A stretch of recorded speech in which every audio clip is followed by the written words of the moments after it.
বিএনপির একটি রাজনৈতিক দল হিসেবে তার মান ইজ্জত সব শেষ হয়ে গিয়েছে। ভারতের ইস্যুতে সামাজিক যোগাযোগ মাধ্যম, ফেসবুক, ইউটিউব কাদের কথা শুনে কাদের পরামর্শে চলে, এই জিনিসটি খুব পরিষ্কারভাবে জেনে গিয়েছে চীন এবং আমেরিকা। তাদের সাথে ডিল করার মতো বিএনপিতে এখন একটি লোকও নেই, নিশ্চিতভাবে একটি লোকও নেই। যদি হিডেন থেকে থাকে, লুঙ্গির নিচে কেউ থেকে থাকে আওয়ামী স্টাইলে, তাহলে হয়তো থেকে থাকতে পারে। আপনি মির্জা ফখরুল এখন পর্যন্ত আন্তর্জাতিক কোনো কূটনীতিকদের সাথে সাক্ষাৎ করতে পেরেছেন? ইনভাইট করেছে তাকে? এখন পর্যন্ত করেনি। তার উপরে মোস্ট রিসেন্টলি যা ঘটে চলেছে তা ভাষায় প্রকাশ করার মতো না। এই দল কোনো কথা হলেই বিএনপি একটি বিশাল দল, বিএনপি একটি বিশাল জনসমুদ্র, নানান দিক থেকে নানান মানুষ এসেছে, এইভাবে তারা কথা বলে নিজেদেরকে জাহির করে। মনে হয় যেন তার ঘাড় ঘুরাবার জন্য ক্রেন আনতে হবে কোথাও থেকে।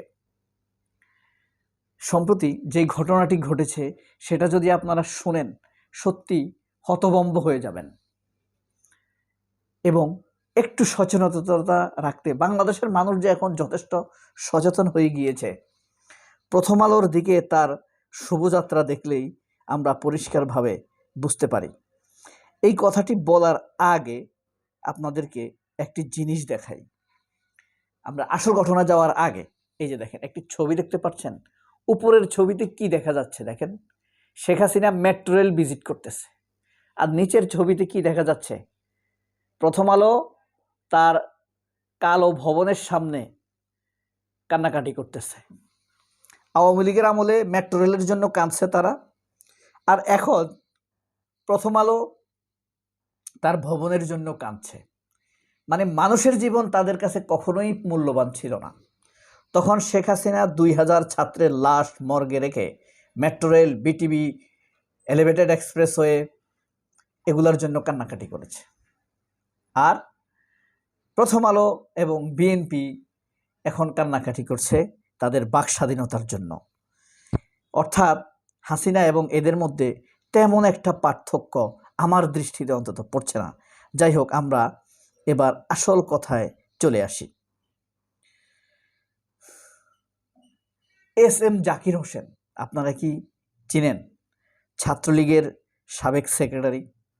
চেহারাটা নিশ্চয়ই ভুলে গেছেন এই দীর্ঘ পদযাত্রার এই সন্ত্রাসের। আওয়ামী লীগের সন্ত্রাস, ছাত্রলীগের সেক্রেটারি। এই যে এই লোকটাকে চিনেন? ছাত্রলীগের কেন্দ্রীয় সেক্রেটারি, অর্থাৎ সন্ত্রাসী ছাত্রলীগের কেন্দ্রীয় সেক্রেটারি। তার কি আরও কিছু ছবি দেখাইবে আপনারা তাহলে পরিষ্কার হওয়ার জন্য? এটা দেখতে পারেন, অনেকগুলো ছবি দেখতে পারেন জাকির হোসেন। তারপরে কি চেহারাটা পরিষ্কার হয়েছে আপনাদের কাছে? হয়তোবা হয়নি, তাই না? সেটা যদি নাই হয় তাহলে আরেকটু শর্ট ক্লু দিয়ে দেই। সেটা হলো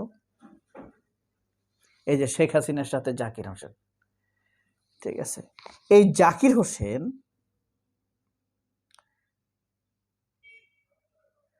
এই গতকাল ফেসবুকে একটি স্ট্যাটাস দিয়েছে।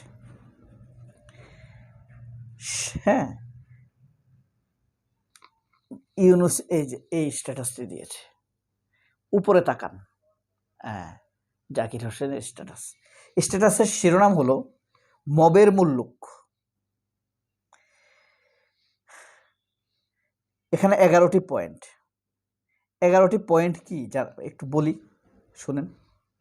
খুলনা চট্টগ্রামে ভারতের হাইকমিশন কার্যালয় ঘেরাও, প্রথম আলো ডেইলি স্টারের কার্যালয় ঘেরাও, ধানমন্ডি 32 নম্বর আবারও অগ্নিসংযোগ, ভাঙচুর, ছায়ানটের কার্যালয়ে ভাঙচুর, ইন্দিরা গান্ধী কালচারাল সেন্টারে ভাঙচুর, উত্তরাতে 32টি দোকান ভাঙচুর, রাজশাহীতে ডেইলি স্টার প্রথম আলোর কার্যালয়ে ঘেরাও, ধর্ম অবমাননার অভিযোগ এনে ময়মনসিংহে এক হিন্দু যুবককে গাছে ঝুলানো, চট্টগ্রাম প্রয়াত মহিউদ্দিন চৌধুরীর বাসায় অ্যাটাক এবং সাবেক মন্ত্রী বীর বাহাদুরের বাড়িতে অগ্নিসংযোগ, নিউজ এইজ পত্রিকা নুরুল কবিরকে হেনস্থা। এটা হলো ছাত্রলীগের সেক্রেটারির ফেসবুক স্ট্যাটাস। একই ফেসবুক স্ট্যাটাস আপনাদেরকে দেখাই। জুলকারনাইন শাহের স্বামী। দেখেন, জুলকারনাইন জুসা খাসা, জুলকারনাইন শাহের খান স্বামী জুসা খাসা, বুঝতে পারছেন? আচ্ছা, দেখেন, এটা যে আপনারা হয়তো ভাববেন কি, এটা যে ছাত্রলীগের সেক্রেটারির কাছ থেকে কপি করে নিছে, তার প্রমাণ হলো নিচের বানানটি নিউজ এজ, তখন বলি না এই কারণে এখন বলছি, এই কারণে সেখানেও লেখা ছিল নিউজ এজ, পত্রিকার নাম নিউ এজ, নিউজ এজ না, বুঝতে পারছেন? নিউ এজ, দুটি বানান। হাদির লাশ সামনে রেখে দেশে নৈরাজ্য অচল অবস্থার সৃষ্টি করছে কারা?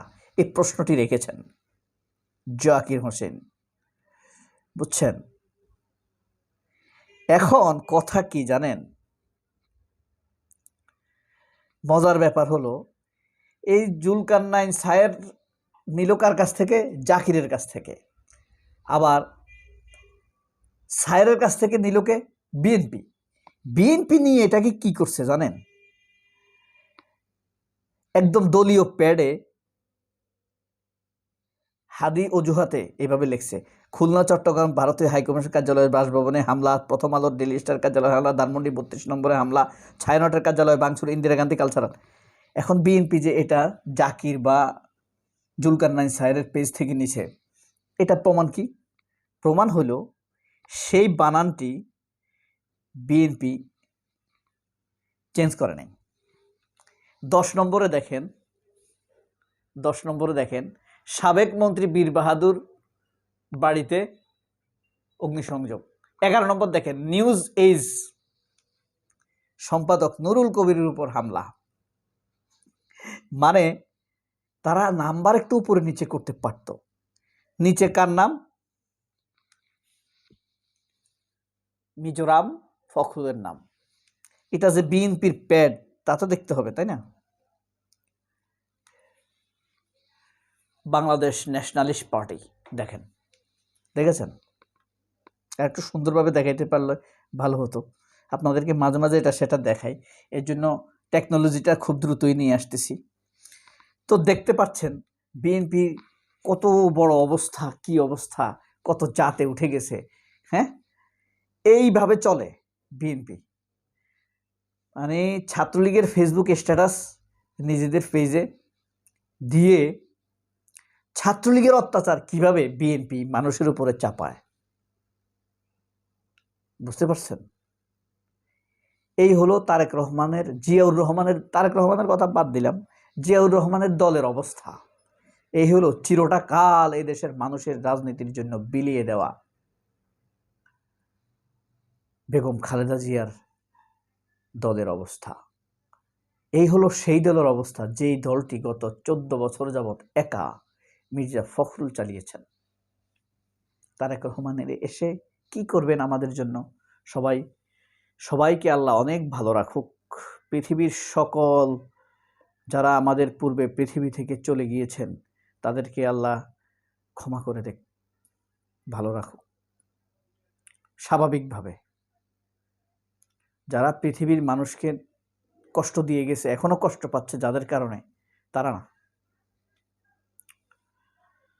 আর ওই মানুষ, নির্দোষ নিরপরাধ মানুষগুলোর সাথে আমার দাদা দাদি, নানা নানি, আমার বাবা, আমার ভাই বোন, একটা ভাই একটা বোন, আমার মেয়েটা যেন ভালো থাকে, আমারে যেন আল্লাহ সব গুনাহ মাফ করে দেয়, আমার ভিতরে যেন কখনো কোনো দিন কোনো অহংকার দানা বাঁধতে না পারে, আমি যেন হালকা মনে হাসি খুশি থাকতে পারি। আমাকে দোয়া করবেন। আল্লাহ হাফেজ, আসসালামু আলাইকুম।